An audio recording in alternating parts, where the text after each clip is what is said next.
আজি মই ৰাতিপুৱা উঠি ৰঙা চাহ খাইছোঁ। ৰঙা চাহ খাই পেলাই মই পানী গৰম কৰিবলৈ গৈছোঁ গা ধুবৰ কাৰণে। কাৰণ কিয় আগদিনাখন মই গা ধোৱা নাছিলোঁ ন, সেইকাৰণে নিজেই জুই ধৰিছোঁ আৰু পানী দেখোন উতলাৰ নামেই লোৱা নাই আজি। গা পা ধুই মই কি খালোঁ নেদেখাওঁ দেই, কাৰণ বেছি একো ভালকৈ একো খোৱা নাই, মাংস বনালে দেখাম। আৰু মই আজি কিতাপ এখন পঢ়িব লৈছিলোঁ, তেতিয়া দেখিছে নাই কি পালোঁ? গোলাপ ফুল, মৰহি যোৱা শুকাই যোৱা গোলাপ ফুল। এইবাৰ মোক কোনেও দিয়া নাই, মই নিজে ছিঙি আনি পেলাই কিতাপৰ মাজত ভৰাই থৈছিলোঁ। মোৰ মনত পৰি গ'ল। কিন্তু এনেকৈ থওঁতে ভালো লাগিছে যে বেলেগে যে কয় মোক আমুকে দিছিলে, মই থৈছোঁ এনেকৈ। ৱাও, কি ফিলিংছ হয়। আৰু তেনেকুৱা তাৰ অলপ পিছতে ভণ্টি স্কুলৰ পৰা দৌৰি আহিছে।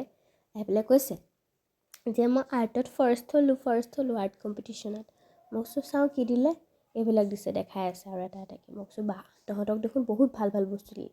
আগতে আমি কুইজত, আকস্মিক বক্তৃতা, কবিতা আবৃত্তি এইবিলাকত মানে পেইন, কলম আৰু কিতাপ, তাৰ বাহিৰে এইবোৰ নাপাইছিলোঁ। সিহঁতক বৰ ভালেই কৰিছে, যোনে যিটো কাম কৰে তাক সেইটো দিছে। মানে আৰ্ট কৰা ল'ৰা ছোৱালীবিলাকক আৰ্টৰ যিবোৰ বস্তু সামগ্ৰী লাগে সেইবোৰ দিছে। ভালে কৰিছে অৱশ্যে, দিব লাগে, তাই মানে ফূৰ্তি আৰু। মই কৈছোঁ দে তোৰ ফূৰ্তিটো মোক অকণমান শ্বেয়াৰ কৰি দিওঁ।